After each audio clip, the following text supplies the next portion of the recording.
taxes, inflation, and the breakdown of the family are causing us to fall behind. We have the lowest net worth in the United States, and I'm sure those numbers cross the border as well. Some people get the disability tax credit and they don't open the registered disability savings plan, and that's where the government puts in all the money of grants and bonds for a person with a disability who has done all the steps. Some people don't do all the steps. Good morning, everybody. It's Dr. Vibe here, host and producer of the award-winning Dr. Vibe Show, the home of Epic Conversations, and I'm the host of Epic Conversations 2020, Best Podcast News Award winner, 2018 Innovation Award winner given out by the Canadian Ethnic Media Association. I also co-host and co-produce the only online show in the world for dads and fathers. It's sponsored by Dove Men Plus Care. And being part of that team since 2020, we've reached out directly and indirectly to over 400,000 dads, fathers, and male caregivers. You are watching The Morning Vibe, August 19th. Welcome, Ryan Knight. Hey, good day. Thank you for the welcome. And for those that may not remember who Ryan Knight is, I'm one of the co-founders of the Afro-Caribbean Business Network. We support entrepreneurs of African and Caribbean heritage, really to figure out what stage their business is in and then help them create a strategy to grow their companies exponentially. I am also an entrepreneur myself. I run a company called Detailing Nights. So we provide mobile, waterless car cleaning. So we come to your house or your office, clean your cars on the spot without using water, and our plant-based, eco-friendly cleaning supplies. And although we're waterless, the clouds have not spared the water in the GTA in Durham. It has been pure downpours. So we're getting our fill of water. So we have to go underground to do some detailing because outside is oh my God, some of the places are getting flooded. We are like, the infrastructure is being put to the test. Well, all right. So before we discuss anything more, subscribe to the Dr. Vibe Show on YouTube and hit the notification button so we can get up to 1,600 subscribers. We're already almost at, since we hit 1,500, it seems accelerated the subscribership again, which is great. Also follow me on Facebook, LinkedIn, and Instagram.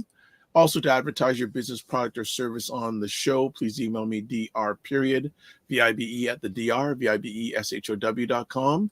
And also join the Discord group to keep the conversations going on in between.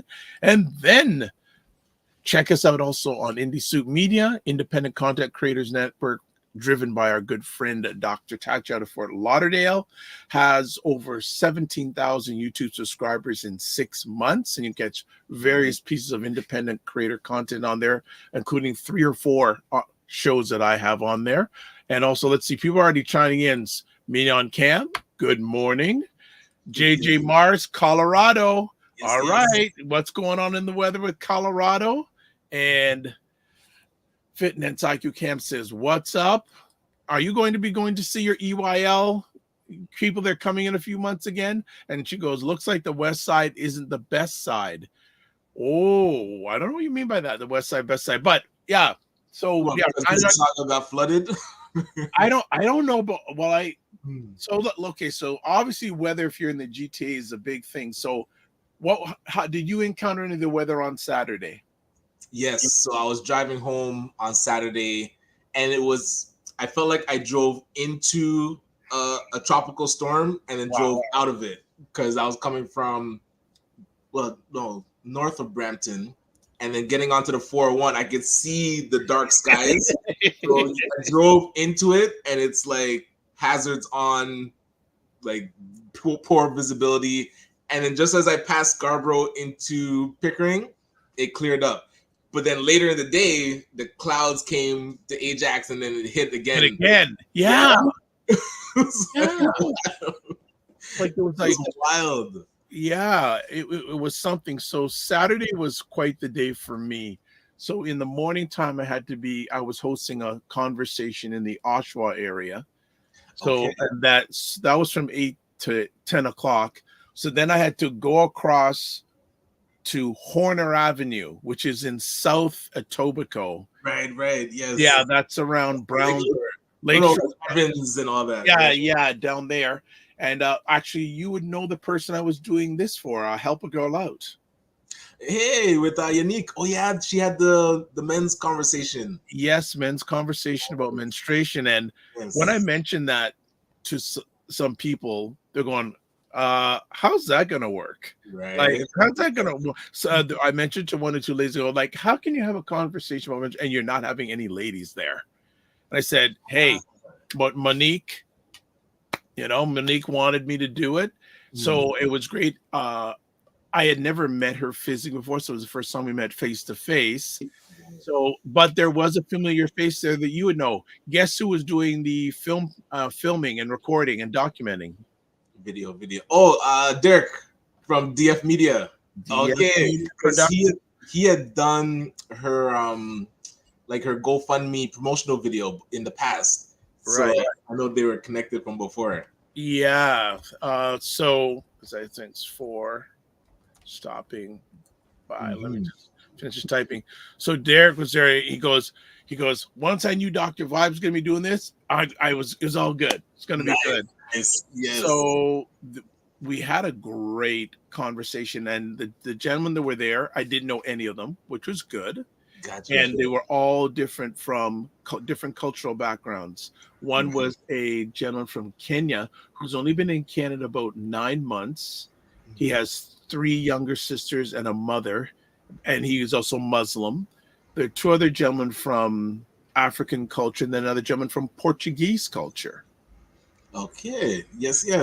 So It was like a roundtable conversation. it was like a couch. We're on a couch. Oh, okay. And I was asking questions of them, and then they would provide their input, and I thought it was really good. Most important thing, Unique was happy. She was just beyond my expectations on this. So it was a really great. Now the thing is, okay, well, one of the questions. No, I wish maybe the breaks are not long ago, but I have my cue cards in a bag here. But yeah, one of the questions is, what were your cultural education about menstruation, if you had any at all? Different cultures handle it different, and all the gentlemen said like hardly any. I don't remember a conversation about what my sisters or my mother had gone through all the way up until really my own daughter started the cycle.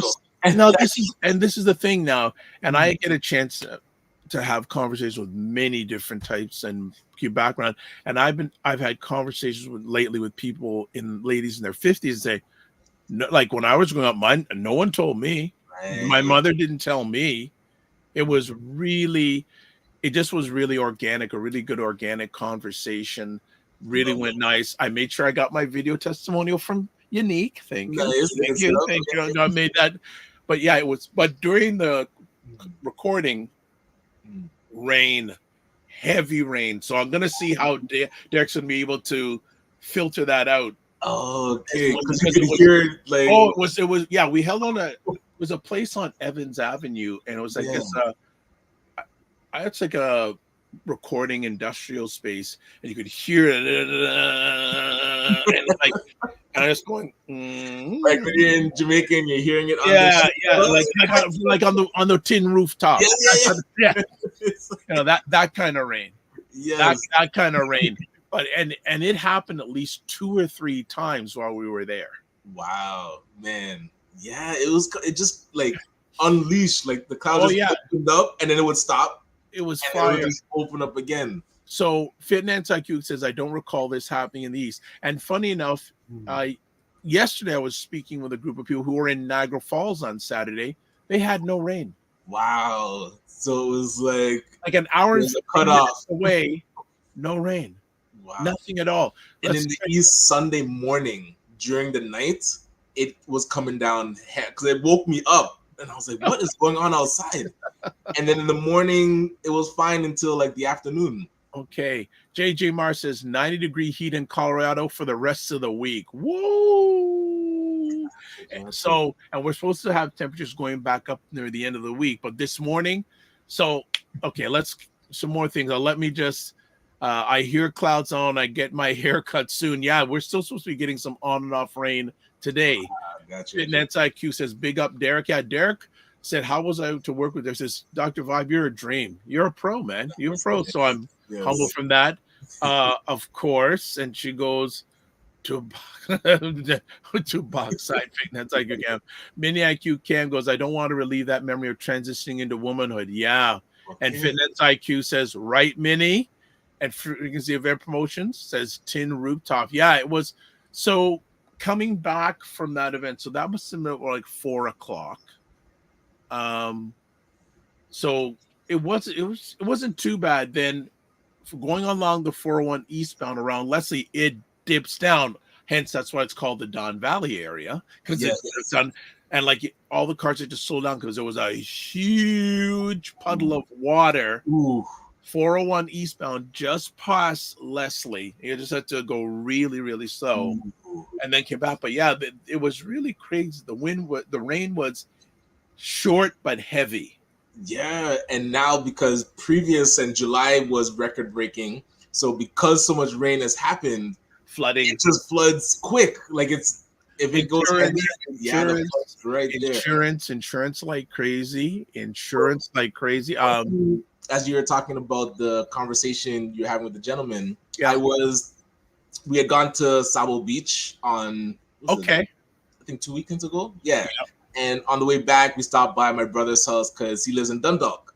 So while we were there, the kiddos, the cousins were in the basement playing, and I was kind of off to the side playing with one of the younger nephews, and I heard my daughter talking to her cousins who are about her age. There's like 3 of them, and she was talking about her getting her cycle for the first time and describing it as, oh, God decided I could have children early because she got it when she was younger, like 9 years old.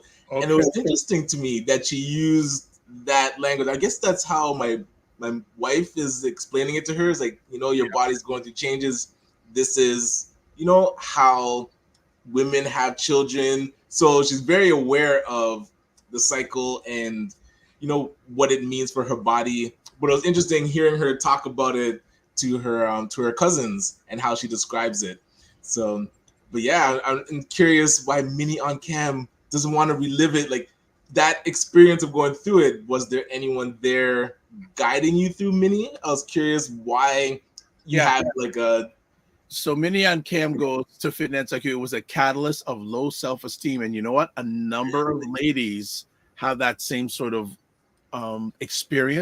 emotional experience, right? With that, it was a really and the funny thing is, look at this. Fitness IQ, pain, capital pain, PAIN, pain, and also cramps. Yes, right. And it was so I had a list of conversation topics. We only got through half of them. Oh, okay. Yes. Which is a good thing because I said to Unique, hey, when you're ready to do a part 2, invite the same gentleman back. Right, and continue. Right? They had that chemistry going. Yes, that really went well. And I said, hey, if you do it again, if you invite a whole new group of people, you're gonna have to pull people out that don't know each other, etc. You go to the low hanging fruit. Use the same gentleman. Right. And we'll go through the questions that weren't talked about and have that part 2. So you're ready to set up. And they did get along well with each other. And you always pray about that when I'm doing something like that, that they work out. So my role for me initially was, before everything I say, guys, let's just sit on the couch and let's talk, have conversations, so they could just feel comfortable with each other. And from that, they just rolled. I'm really proud of them, and a really great conversation. And then I don't know where.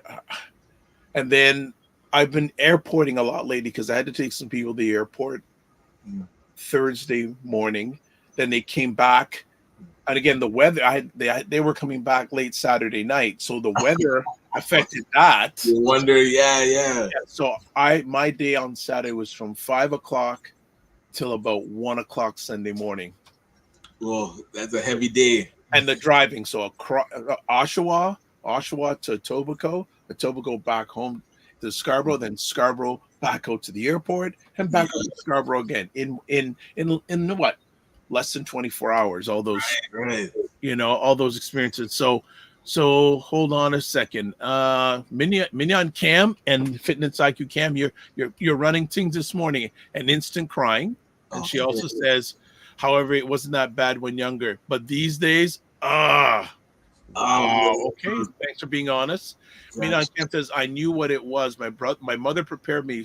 School did their classes when it happens. I was at my father's. He made me feel complete shame and self-hate. It really depends on which parent is there. Yeah. And going to school in the middle of school make teachers horrible. Male teachers horrible. She corrects that. Yes. She goes, I can't talk about it, but it's not, I can talk about it, but it's not a positive experience. I'm going to speak with Unique today because there are groups of women and that she could want to do it virtually across North America that I could introduce her to have that North American conversation. Nice. Fitness IQ, because I also realize I'm internally sad actually, but that's my 20s till now. Wow.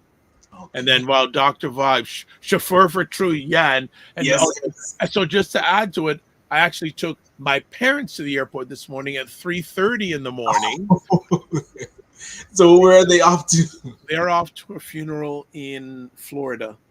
Okay. So I had to so their flight was leaving at 6 o'clock in the morning. So I had to make sure they were out there 2 hours before. So my sleep pattern is just mess up. It's just all over the place. So yeah, but back and forth. So it settled down now and somewhat smooth. But I knew last week I intentionally took some time to just get some rest to handle all the crazy. So today, not too much. After the show today, I'm not doing too much, but that's a little bit of what went on. And then, sorry, I did a show on Saturday night with Aisha and Lala. Yes. I did a show yesterday afternoon with Cesar. So Friday, 3 shows and all that run up and down, plus hosting an event Saturday morning I hosted, how many men there? About 15 men were there. And then having that round table discussion Saturday afternoon, or couch conversation Saturday afternoon. So I hope I earned my keep. Right. So Aisha and Lala, how are they feeling about Kamala Nomics? What do they call it? I saw Roland Mark Kamala. Aisha. Well, it's funny. 2 weeks ago, Aisha. Look at this. So thank you, Fitness IQ Cam. My condolences. I actually asked my dad, do you want me to come? He says, no, I'm good. Yeah, some good friends are going with him. Prayers with them. And then Frequency of Rumble says, we were just about to ask if you wanted to go walking later on today. Sorry, ain't happening.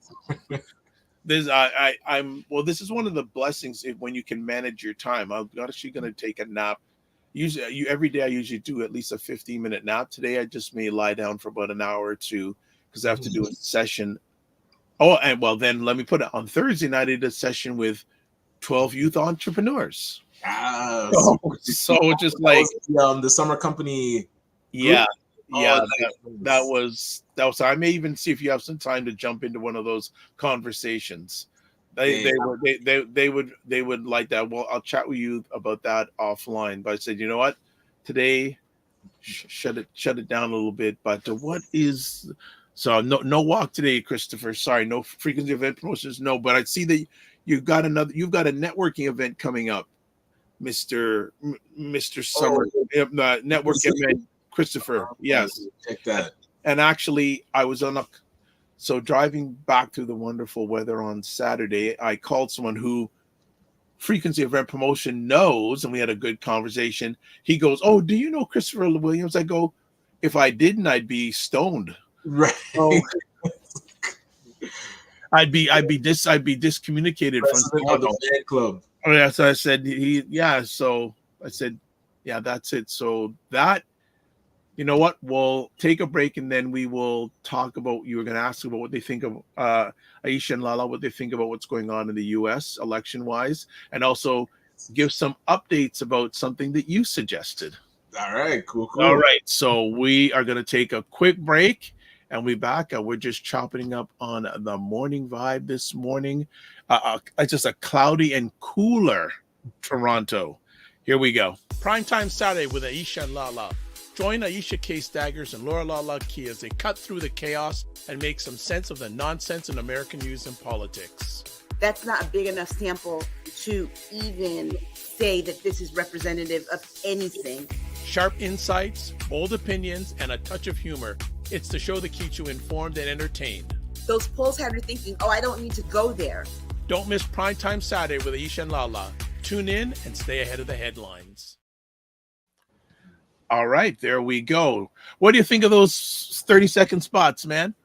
Yeah, it was solid. You should probably do one for each of the shows. Well, that is, hopefully it's going to get that. I think there is some for the, got asked for the morning vibe. So, and that actually leads to this. And we're looking at getting all those done. I have to big kudos to a gentleman who's been with me this summer, a student, Benjamin Patchett. He is responsible for those spots. He's responsible for the new morning vibe intro. He's responsible for, we have a new outro today. He's done that. He suggested to do that. And he's done all the editing for all my shows for the last few months. And he's also done all the editing for all the 1-hour versions of the morning vibe on Indie Soup Media. Yeah, good stuff. He has been absolutely phenomenal. And people say, oh, well, why do you, like, even just for a few months, do you know how much time that would take me to do on my own? Oh, man. Yeah. And getting a lot of time back. Get my time back. And plus, he's leaving at the middle of this week, and I am not looking forward to doing any of that stuff. I am not a fan of doing video editing. And actually, I have some other students that are working on another thing that will come to fruition in the next week or so that involves the morning vibe too. So another way you can check out the morning vibe. I'm not saying anything right now. Let's see. What's this? Fitness IQ goes Williams. Lawrence. Oh, you said Christopher Williams, but you meant Lawrence. Yes. Okay. And Frequency Members is not quite. We're doing an online networking workshop titled Networking Back to Basics for Business Professionals and Business Beginners. Good stuff. That's good. I'll have to get learning from you. And then he says, all in partnership with the Employment and Career Counseling Business. Okay, cool. Okay. Good morning, Opal Inspired. Check her out on YouTube and check out her great creations. Good to have you in the house. So you were asking what Aisha and Lala are thinking about what's going on in the U.S. So I did hear like Kamala Harris outline, let's say, her economic plan of reducing food costs, increasing jobs. It sounded quite generic to me. It didn't feel like it was anything new and revolutionary that she's going to bring to the table. But I was curious their take, and even yourself, your thoughts on how she's slowly laying out her policies. So I'm not as much a political pundit as Aisha and Lala, especially Aisha. Aisha, by the way, Aisha K. Staggers, you can check her and Lala out on Saturdays at 7 p.m. live. Aisha has history. She has worked political campaigns before. So she knows, she's really into that stuff. And 2 weeks ago, she thought Kamala's going to win. Sai says she thinks she's going to win. So there's a little bit of adjustment. They both think that she can win. Mm-hmm. I'm still saying I still feel that 45 is going to pull something out. I'm very like this is going to be a very interesting week because the Democratic National Convention starts today. Okay, in Chicago. So you're going to get a whole bunch of speaking, like Biden speaking today. Wednesday, Bill Clinton speaking. Of course, Kamala Harris is going to probably close it out.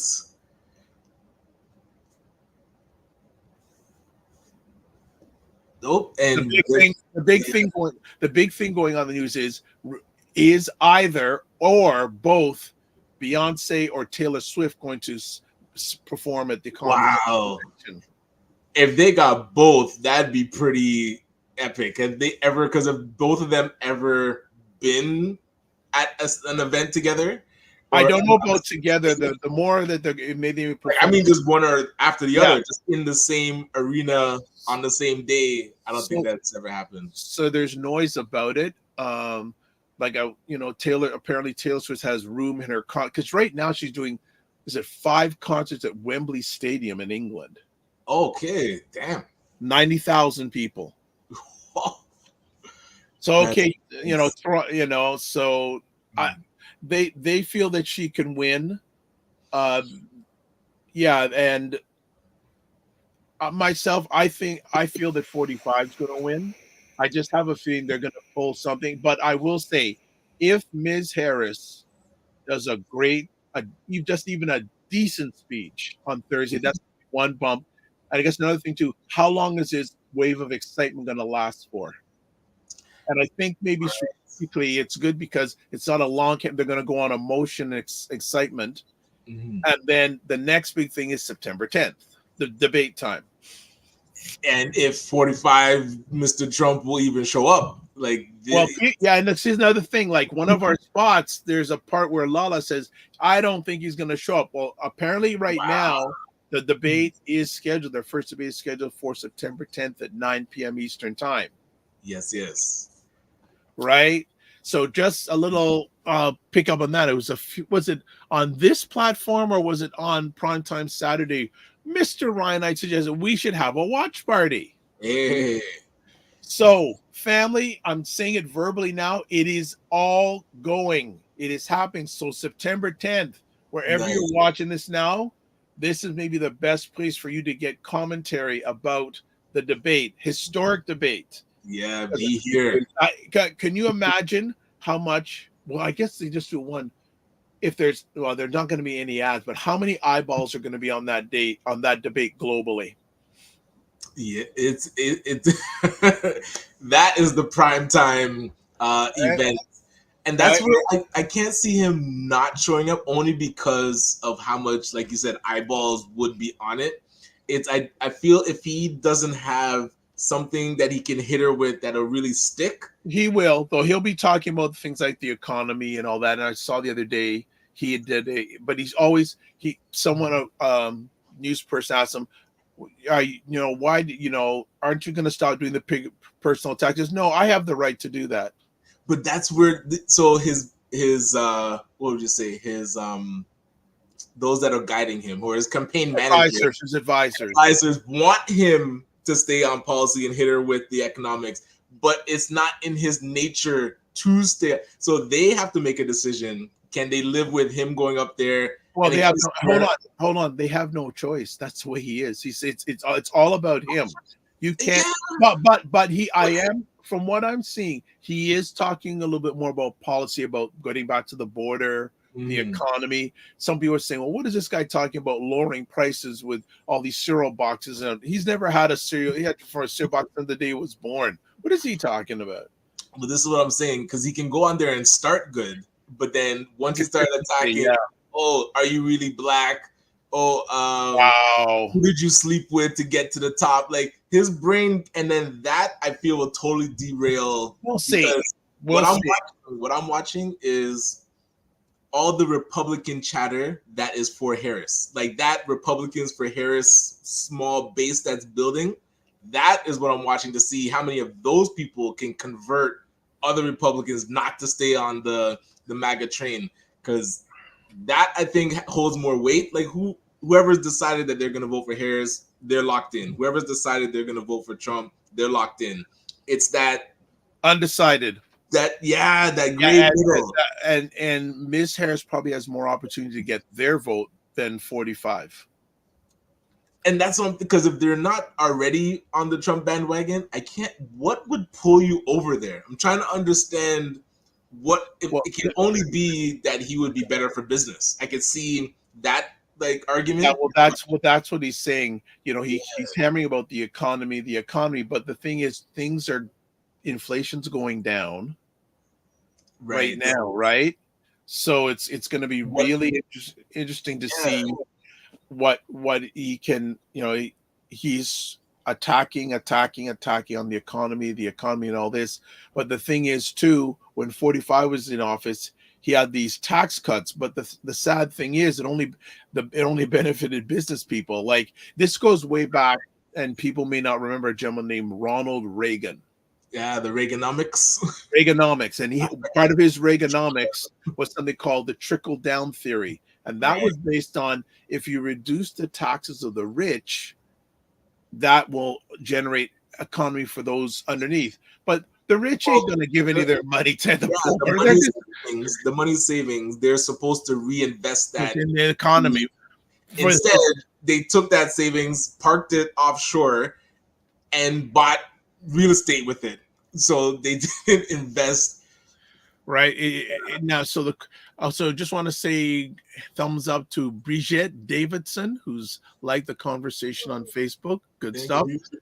Frequency event promotions, back to his pseudo hashtag correspondent for the Morning Vibe, says hashtag swing vote. Yeah, that's going to be interesting. From what I see, what people are saying is Ms. Harris has a better chance of getting that undecided vote. Mm-hmm.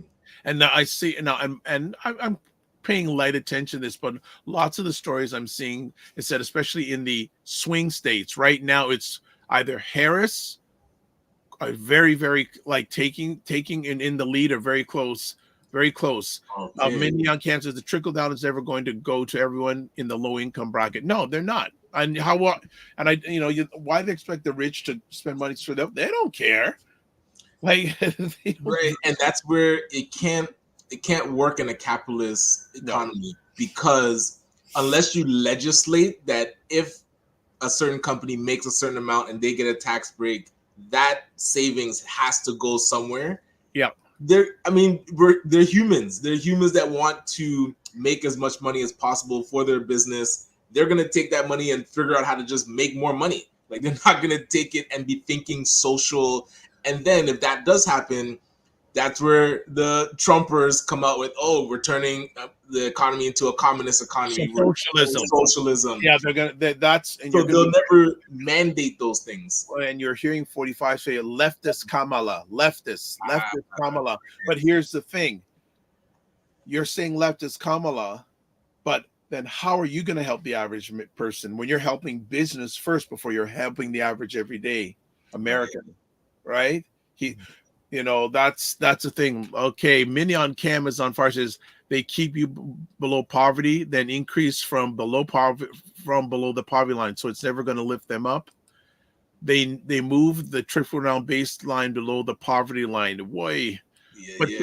People, this is just me. We don't live in a democracy. We live in a capitalistic democracy.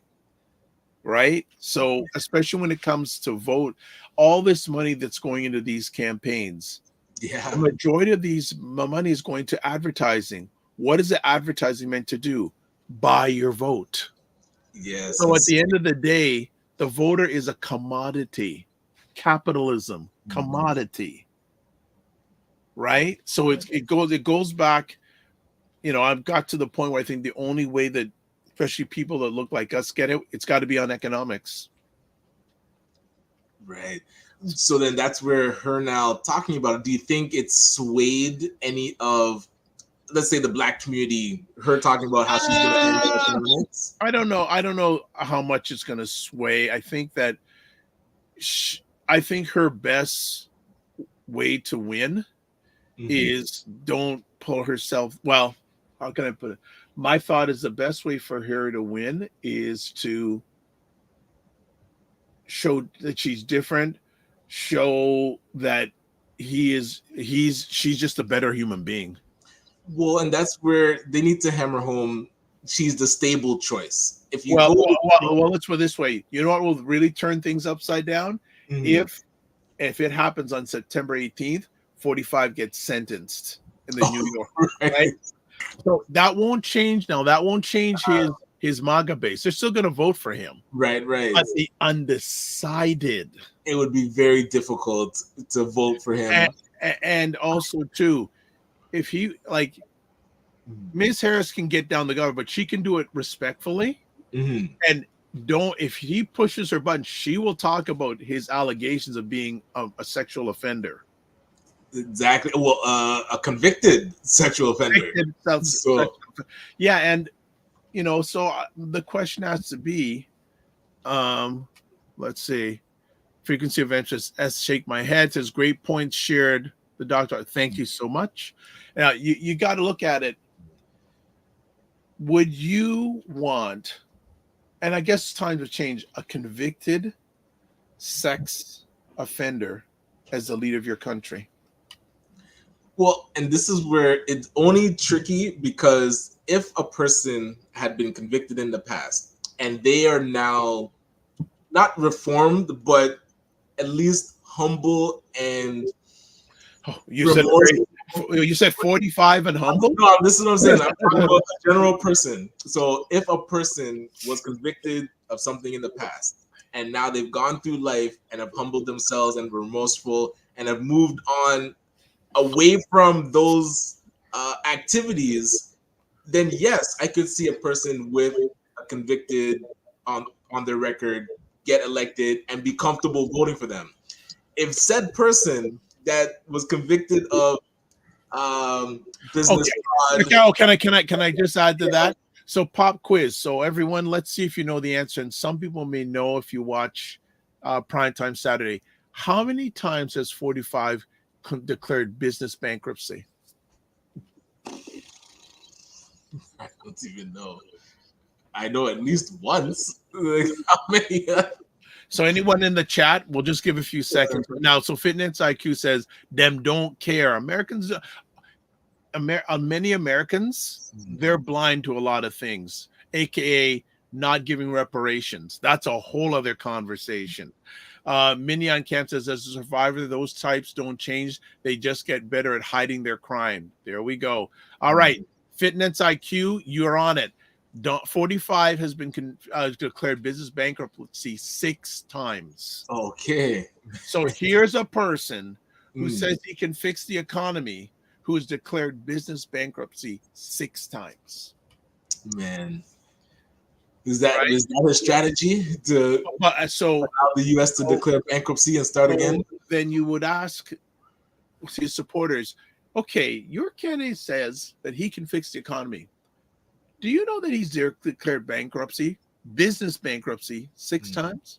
What do you have to say about it? People, I don't care. I just yes. 45, I got to give him compliments. He attracts a certain type of individual. That was the entire game plan in 2016, was to go into enough pockets of rural America and get a groundswell of support that totally took the Democrats by surprise, that there were that many people that can totally turn states in these pockets that would just be diehard for him. So now that base is completely set. Like I think Camille said, Fitness IQ, they're not going to swing their vote at all. But your question was, can a person that's maybe in the middle, that swing vote for somebody that is sentenced, convicted, possibly doing jail time, even though they haven't changed their ways? I think it'd be very difficult for those swing votes to go that way unless they truly see a path to them being economically empowered, which is what he's promising. He's promising that only he can fix the economy and only he can allow people to grow financially, reduce costs, and cost of living get better. If they believe that and they feel that Kamala doesn't have that strategy, then she's in trouble. If she can't make it clear that they're already, like, the economy is, I would say, recovering, because we did come out of that pandemic. So I feel how that transition worked with the pandemic as well, because Trump started it, or was in it when it started, and then Biden took us out of it, and now Kamala's kind of at the tail end managing the economy. It's interesting how they'll message that, or they'll put the story together. I want to say thanks always as people. Not every time we have a guest and we just have these organic conversations and you make them happen, you drive the ship. Let me see. So FHH Enterprise says 45 previously said a felon shouldn't be president. Sent you the link, Ryan. All right. I believe it. Minnie on Camp says, I thought my 3 were bad. FHH Enterprises says, and he bankrupt the casino when the house always wins. There you go. Well, that's when you use a casino to clean money. So That's right. Your intentions are not to keep it open. Finance IQ Camp says he failed 6 times, 7 times as a charm to really F up the economy. Right. And we have this WhatsApp group lead generator. Thanks. Haven't seen you here before. Same here with FHH Enterprises. Kamala being the better person is not enough. Kamala's in office right now. She is VP. What has she done in the last 3.5 in office? Well, hold on. The economy is not her responsibility. It's the president's responsibility. Let's talk about her policies. What it counts. Well, policies. Now, she did start talking about her policies. And I'm just trying to be fair for both sides. That she has talked about her policies, but she's still a little bit light on her policies. And hopefully she's got 80 plus days to see where they go. Because I already see the way this debate 45 is going to go policy, and she's going to align her to Biden. But the thing is, Biden's running the country still right now, not her. And but she has put out policy statements that are a little bit different than what President Biden is running right now. But go ahead, Brian. Well, he has to convince America that the economy is as bad as he's saying it is. Because if she can paint the picture and actually have proof that the economy is recovering and it's better than it was when he was in office, he's going to have a hard time backing up his claim that America is in the worst state ever. Like, that's what he keeps his mantra. Yeah, but if that's not true. It's in decline. It's falling into right now. Right. America's economy is doing the best out of post-COVID out of any democracy in the world. So if she can latch onto that messaging and back it up, it's going to be hard for him to attack her on that. It's going to be interesting. So this is just warm up to September 10th, everybody. September 10th, next. You'll probably on Friday you'll start seeing Lower Thirds promoting the event, but mark it down in your calendars for now. September 10th at 9 p.m. Eastern Time. Aisha K. Staggers, Laura Lalaki, Jill Jones, Ryan Knight, Cesar Nadima Musa, all going to be. We'll have the debate playing in the background and give comments. I think another thing about that debate would Miss Harris do it if there's no fact checking? I think she would still do it, but I would do it. It would definitely make her. It would help her, but it wouldn't be. I don't think it's like a deal breaker. I say no, man. This guy, he lies. Like, come on. Like, I was looking on NPR last week. He did a press conference. They counted in 2 hours. 123 lies or misnomer statements. 123. So if you take 123 things, what did you say? but that's where let him dig his own grave. Yeah, but he has to be checked. And I'm saying on both sides. Both politicians have to be checked on it.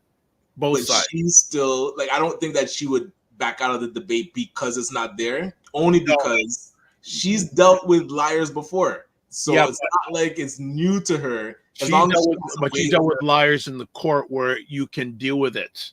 That's not true. Where it, actual right? consequences. Yes. Yeah. Right? Like lying in court and being checked on it, there's a price to be paid. When you're doing the interviews I see with the MAGA base, when they're pressed on what they believe, they get stuck. So if she can if he says a lie and she actually is able to press on it, it's difficult for him to back it up because there's no stats on lies. Like if you say a lie, there's no stat to support it. That's why I'm saying the fact checking, and I'm saying for both sides. So Trump, I said his word, 45 has to be able to ask about Biden's record, and she's going to have to answer for that. But this is where, do you think he would show up if there is fact checking? Good question. Right? Because Very good question. that was the whole issue. But you see, the thing is, if there is fact checking and he doesn't show up, what do you think the independent voter is going to think? It'll be a mess for him. Yeah, he can't not. But then that's what I'm saying. Like, if he's on, it'll be worse if he performs and there's fact check and he gets roasted. He would just probably say, you know what? I'll deal with the backlash of not showing up instead of being there on stage getting fact checked. Imagine 130. What would you call it? Like in court where it's like incorrect overturned, overruled. It's just like, no, that's wrong. Like, the debate would last 4 hours. No, it would. They only get one question done. What JGMR says, what's up, Toronto lead generator? Neither party, GOP, Dems, have any real policy when it comes to Black America.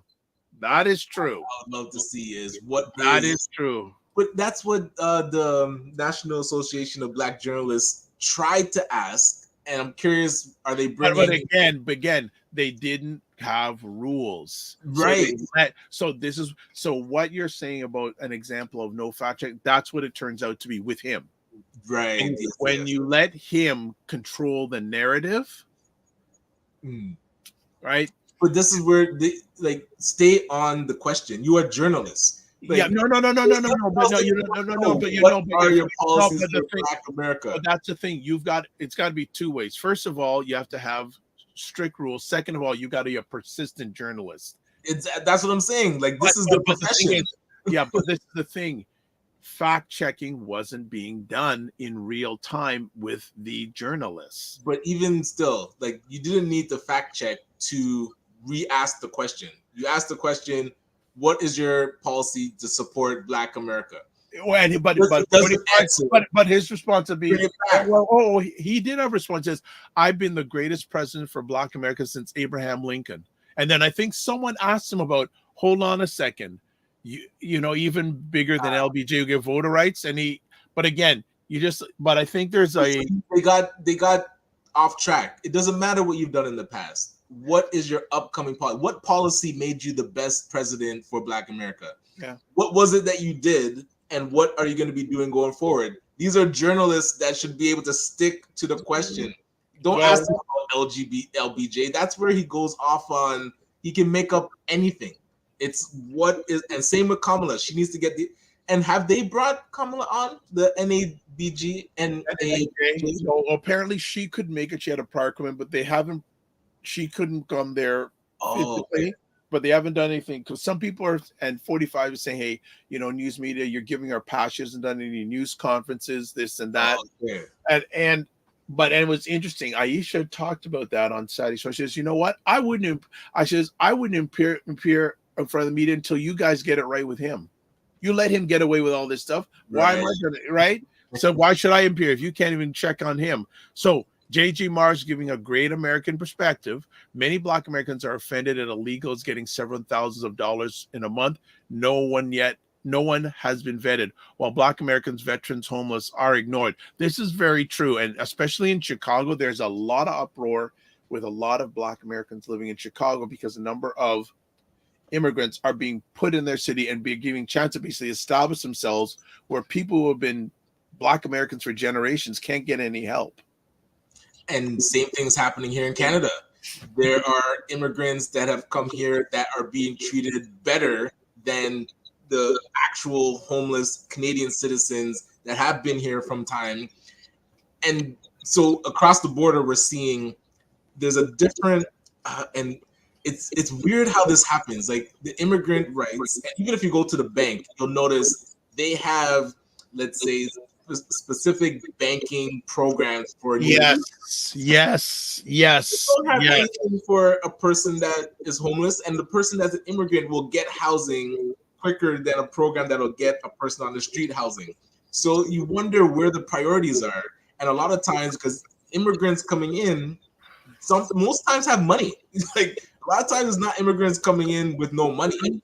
So the return on investment for the government and for the banking system is to support a person that actually they feel has a future rather than those here Canadian citizens that are struggling and American citizens too. Minion Camp says yes, they get stuck in social assistance system and fall deeper into poverty. Chelsea says yes, the faster housing program is on the City of Toronto website with all the details. So that is, so she's saying, hey, for immigrants, a faster homing. It's so messed up. I think we have we do have an immigrant crisis, and also as Wayne Harris and Ray McMillan brought to my attention, there's also a retirement crisis. Well, they say the population of seniors is gonna outweigh the population of, I believe, 20 to 50.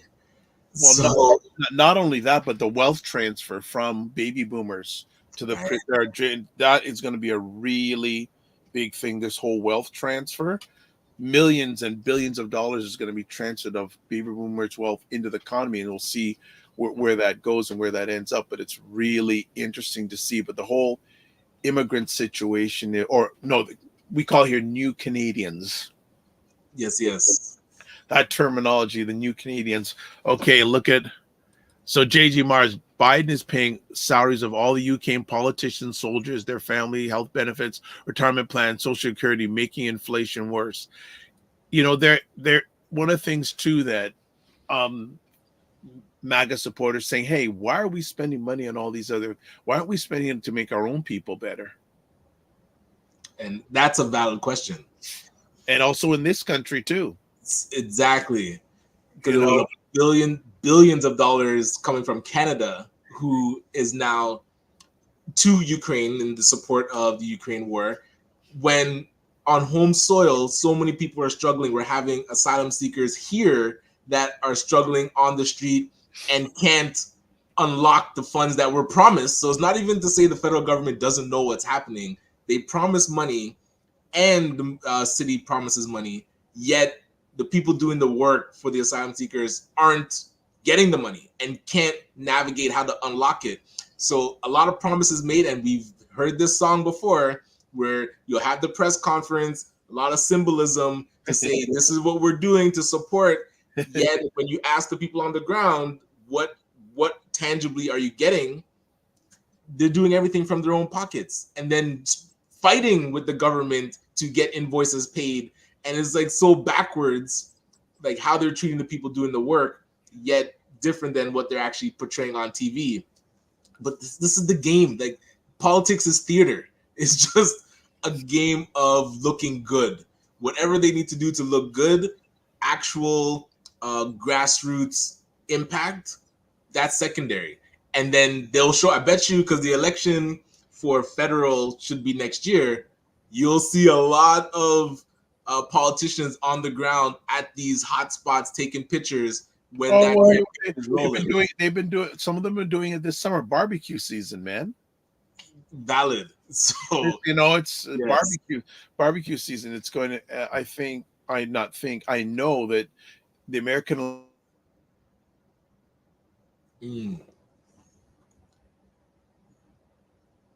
Okay, right. election is going to, it's going to be quite interesting also. Again, when it comes, I just encourage people, vote for what's going to serve you best. Really and truly, because let's put it this way, politicians take care of themselves. Many of them. So why can't you vote for what's going to take care? Isn't that interesting? Like, why can't the debate also do that, where at the beginning of the debate, it just does a breakdown of this candidate, here are their policies and what it means for America, and depending on like your status, what you're going to benefit. This other candidate, these are their policies.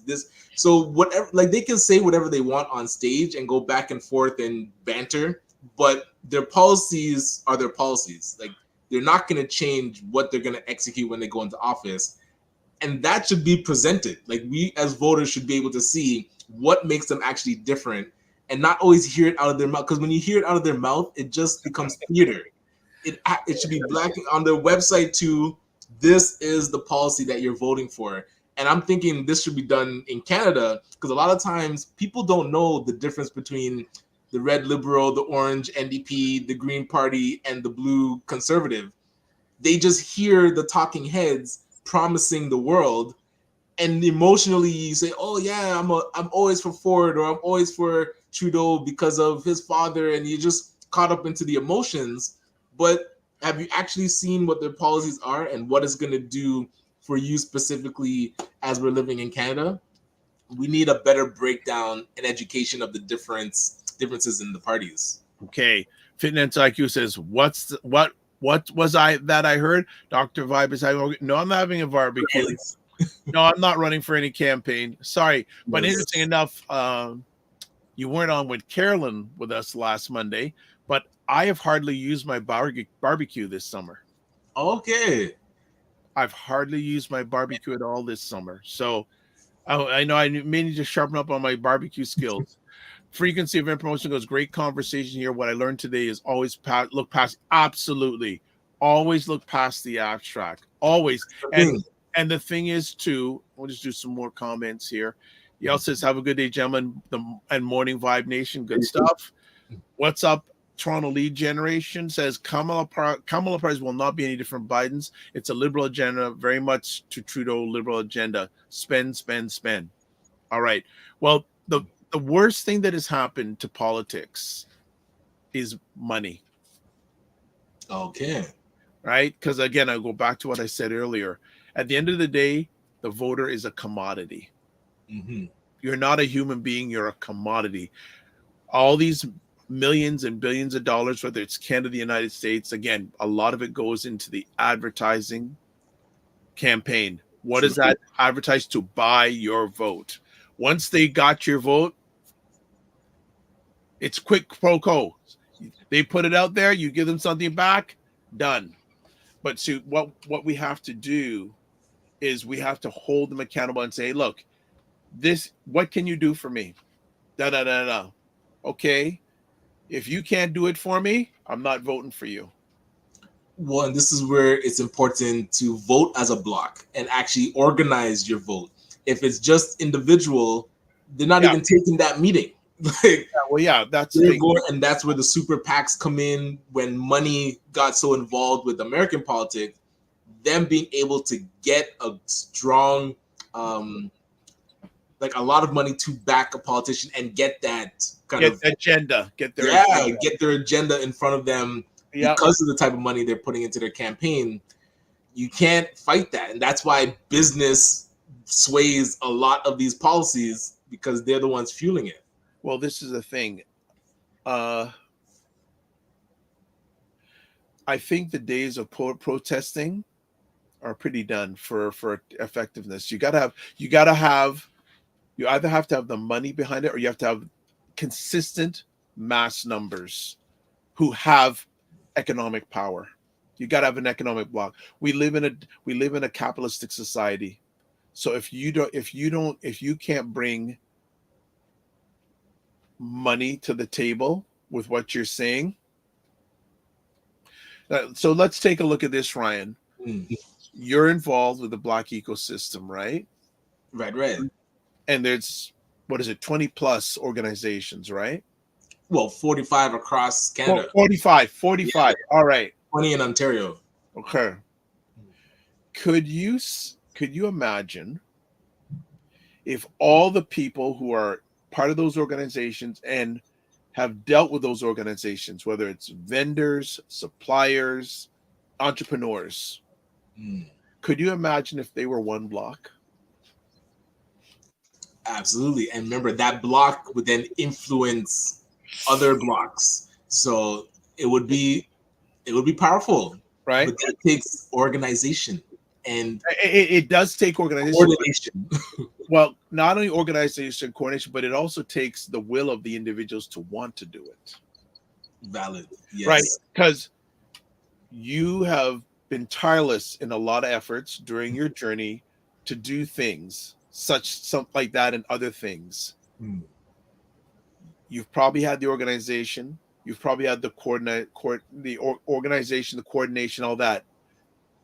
Have the people that you've wanted to become, has the will been there?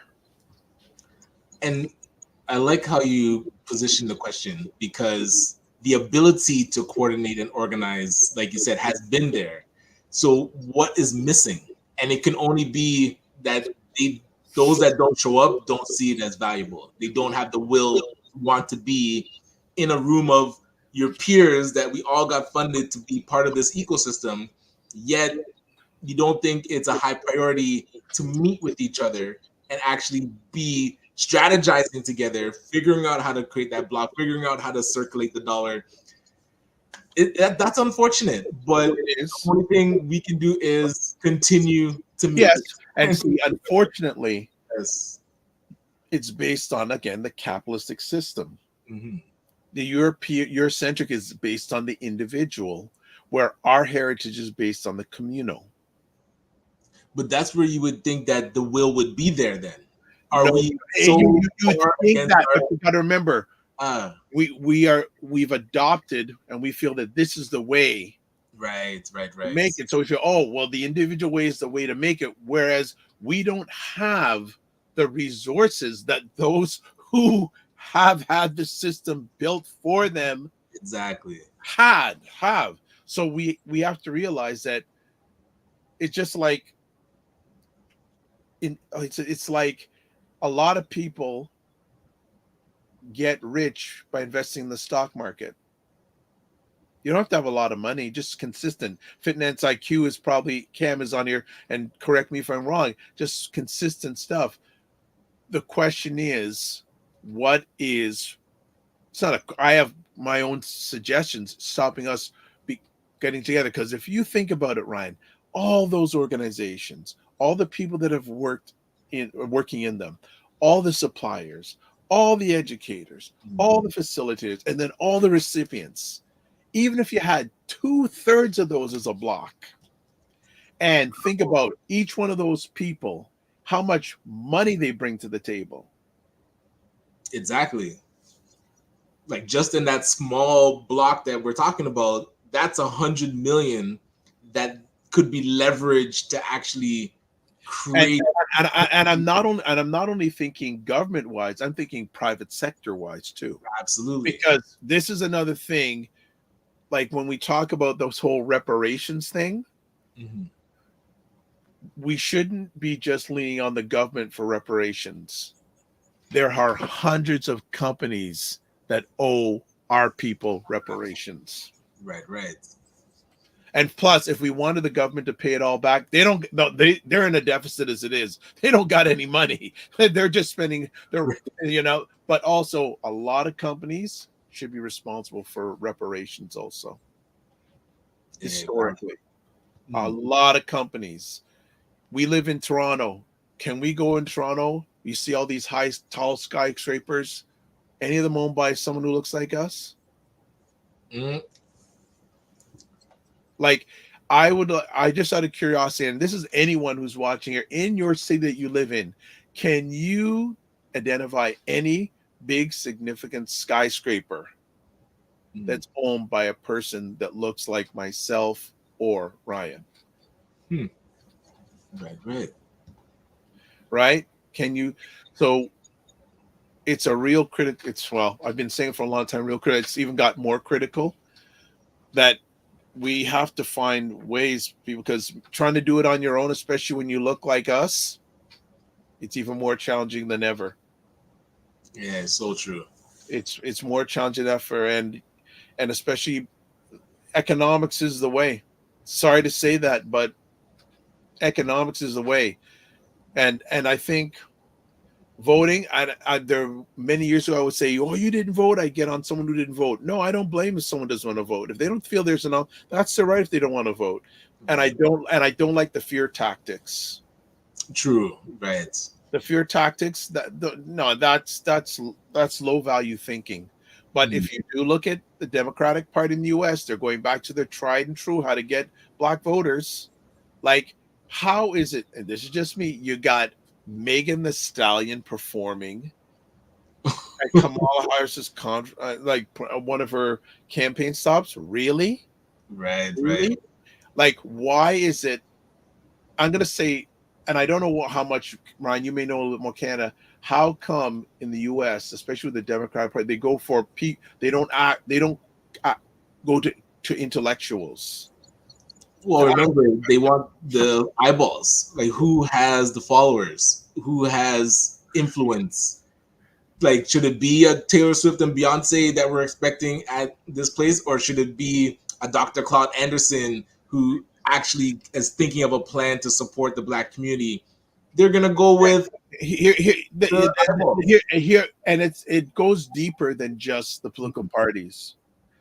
Right. Dr. Claude Anderson, if you don't know who that gentleman is, you need to know who he is. Wrote a game-changing book, even though it was many years ago, called Powernomics. Still relevant. Right? He lives in the same city as Howard University. Where Kamala Harris graduated from, VP Historically Black College University. They have never invited him to speak there. Bless you. What does that tell you? Not high priority, not the minimal respect. This is, again, who should be at this convention? A person that has a plan for the Black community and can. And I remember him talking about presenting it to, I think, President Obama, and it not being adopted. So what is the real objective of these candidates if strategies that exist for the Black community are not being taken seriously, and they'd rather have Beyonce and Taylor Swift and Megan Thee Stallion just shake their ass and hopefully get some votes for them? But what does that say about, does it say something about the parties or about the voters?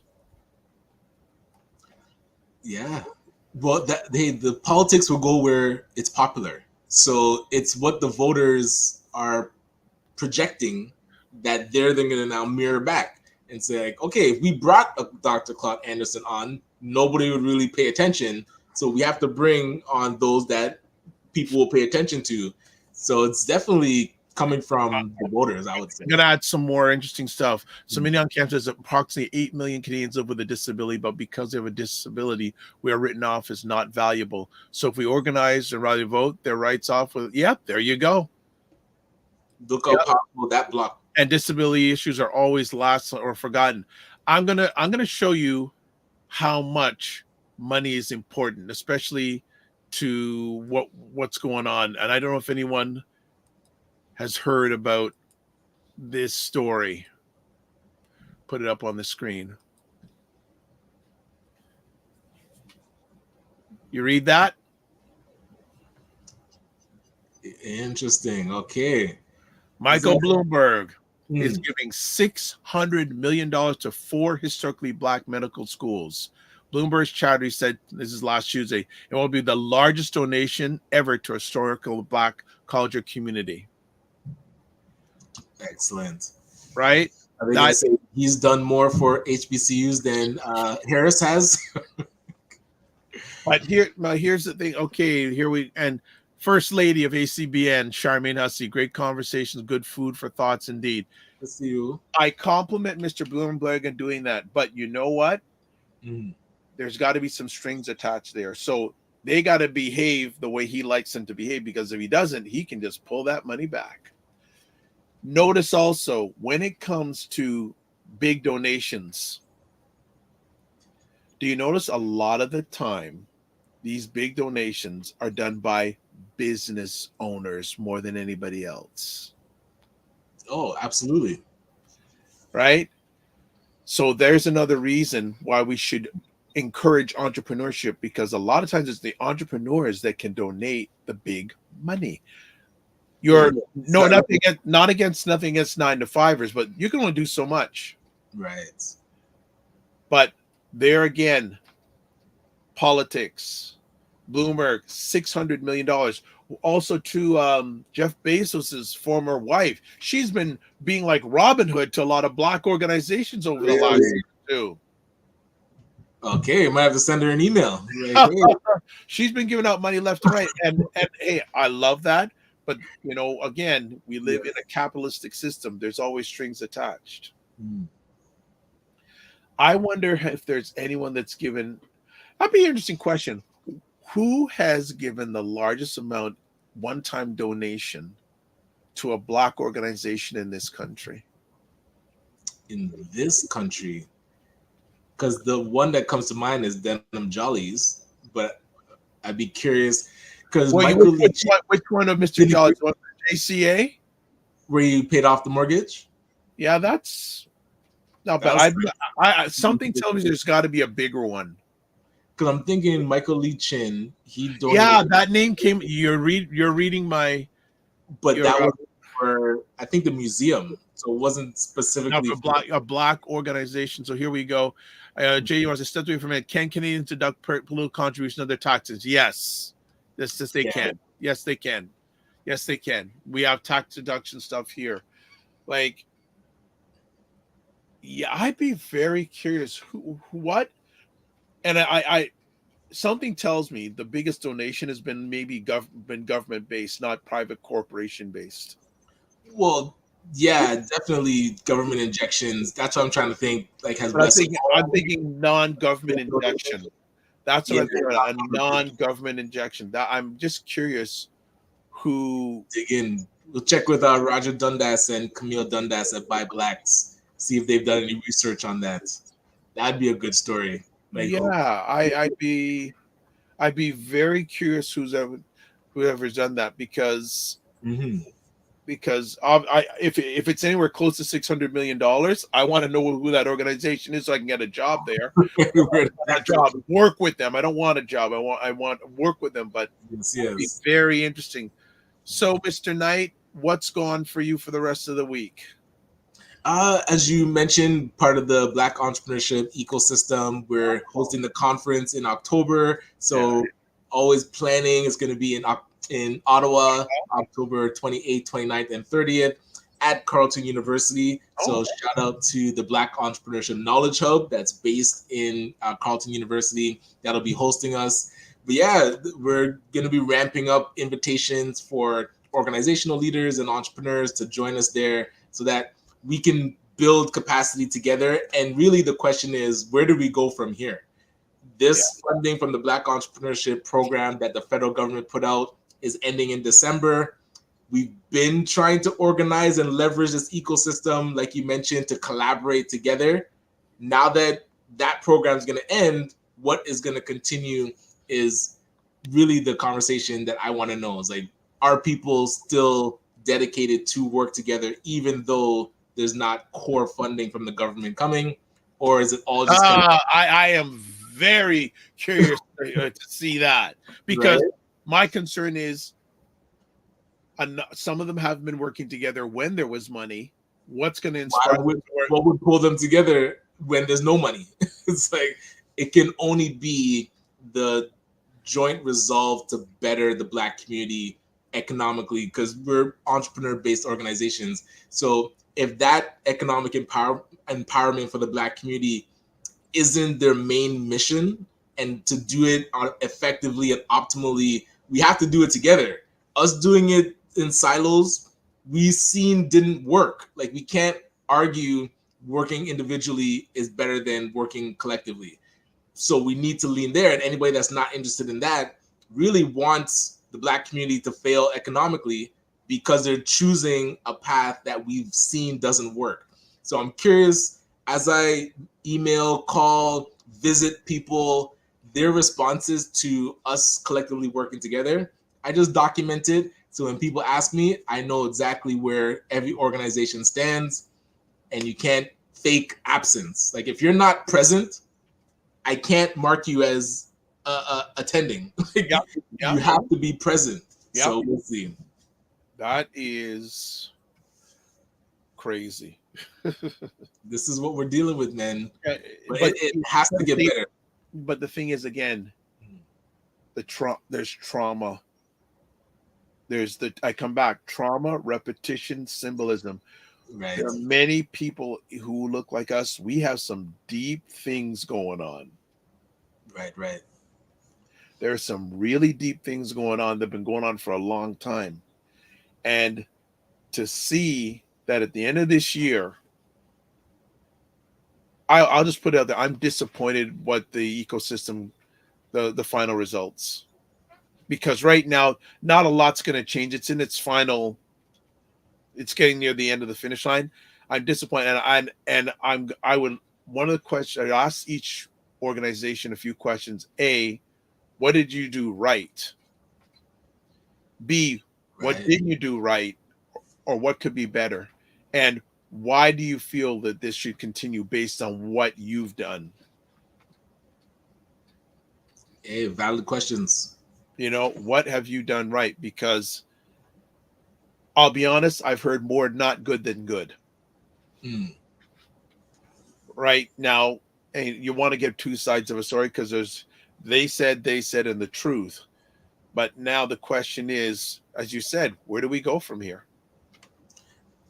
Absolutely. And again, one thing with it being a short-term project, only 3-ish years, you're just getting your momentum. So now to say that you've done the best you can, sure, with what you've given, but you didn't really have a good runway. So a lot of things that are slowly getting now momentum is about to just get shut off. Yeah. I think this is a conversation for Friday because there were a number of missteps there have been missteps, but the concern is when the missteps happen over and over again, right? And I also get the concern of that. Did organizations get the best people possible to set their goals, hit their goals, dreams, and desires? Yeah, that's a fair question. All right. Because I know I've had a number of back offline conversations, people saying, why don't you reach out? No, we're good. Why don't you reach out? No, we're good. I'm going, you're not good. Right. You're not good. Right. What's the word? Ask for help. And I know people that have asked in the past, these organizations, for help. No, we're good. You are. I'm going, you're denying help from people that know more about this area than you do. And you're saying no to them. They're willing to give you their time. And the concerning thing is, again, this is a legacy project. So if it went well, the legacy would be looking up. Right now, it's either midwater or under. And what did each organization? Now I don't know. You don't have to give out this information. What was their measurement for success? Okay, right. I don't know if there was a universal one for all the organizations, or each one had their own KPI. Yeah, each had their own. There was not they create like a standardized reporting, but it wasn't linked to any of the other organizations. It was individual. Yeah, that I have concerning with. I think that there should have. We're talking about being set up to fail. When you name something an ecosystem, but you don't structure it as an ecosystem, and you allow people to operate as individual organizations instead of cohesive, because like you said, there would be metrics as an ecosystem that we should be there should be some standard towards. Yeah, there should be set up like that. So we have to create it ourselves, and that's where it's optional for people to opt in. If it was mandatory, like the Entrepreneurship Knowledge Hub was the overseer, let's say, of the ecosystem and could create those different KPIs and cohesive measurements, then it would have been structured and mandated, but it wasn't created that way. So and that's where I have a concern, because it sounds like every organization had their own KPIs. Every organization had their SOP. So KPIs for people to know, key performance indicators, and SOP, standard operating procedures. So I'm just taking a look. You take a look at the banks. All the banks have certain minimum requirements they have to adhere to. True. How come these organizations don't? Yeah, but look how much history the banks have. Doesn't matter. It does matter. Hold on. Okay, but if you're starting off like this, But this is what I'm Kinda saying. continue- should have Who's started in off like charge this. of project managing the ecosystem? Hire There- somebody. But even still, like there has to be a will, like you said, to have Okay, that don't project get managers. then you shouldn't be. Maybe you shouldn't be part of it if you don't want to operate under standards. But this is what I'm saying. There was no criteria for there to be standards, so that wasn't part of the I application hear that. process. I'm just Sign saying. on to it. I'm just saying post that, like, okay, this is the thing, right? When you and I go out to drive, there's a sign saying what your speed limit is. That's for everybody. They don't say, oh, well, if you're driving a Lamborghini, your speed limit is 100. If you're driving a Pinto, your limit is 60. And now I agree. I hear what you're saying. I hear, Infrastructure, right? And that infrastructure does not exist. And this was a great time that they could have put it in. They chose not to. So I'm with you that the infrastructure is not there, but now it's like saying to each individual driver, go out and figure out how to drive in the city without traffic lights, without stop signs, and without speed limit signs. That's what they did to the ecosystem. They just let the drivers loose instead of that there's infrastructure. So are you saying then that the concern is not, well, yes, definitely the standards are there, but also well, I don't want to go there because I don't want to put you in a situation where people may come after you. So I'll leave that off the table. Listen, they can come after me all they want.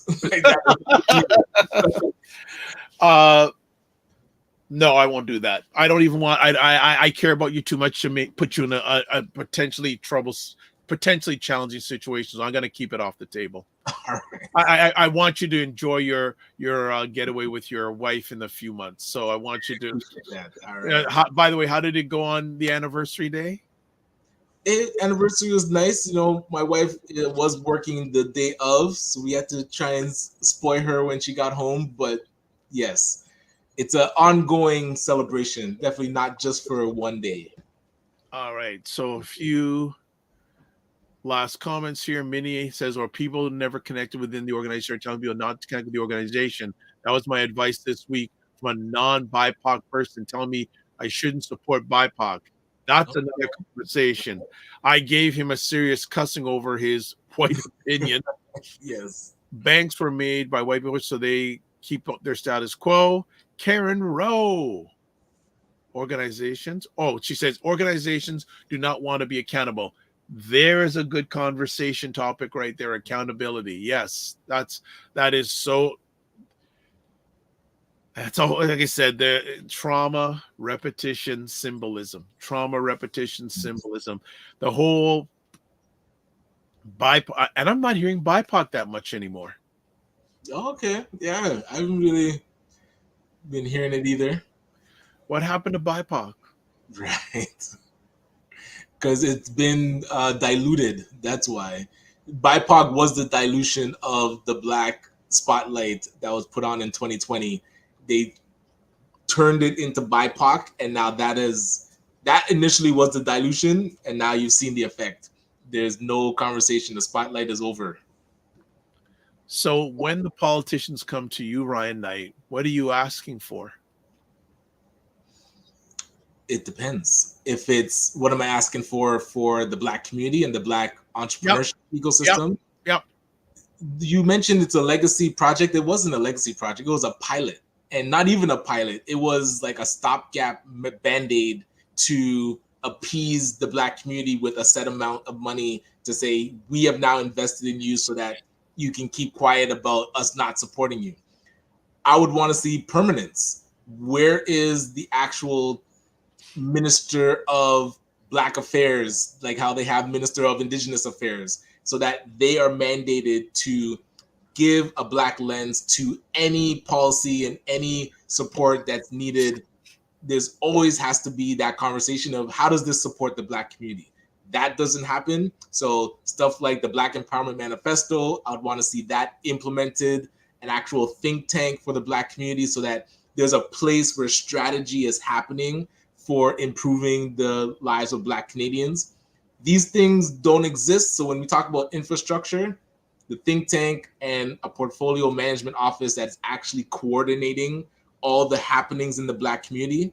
These are things that don't exist, and they should, so that we can then have infrastructure like a financial institution, like a hospital, like a school board, like a justice system, children's aid system. There's one I was missing: education, healthcare, a hospital. All these infrastructure type entities don't exist because we don't have anybody working on the strategy for the Black community. So yeah, So here's for a lot. yeah. So here's my conversation piece: is what do we need to do? Because I think, again, if we could coordinate together and come with a little bit more non-siloness. Yeah, Right. I would ask, show up to the meetings. Like when we have meetings talking about putting together a think tank, and you've been on these calls, we were meeting weekly to say, how do we strategize and put these things in place? People have stuff to do, so they're not. What about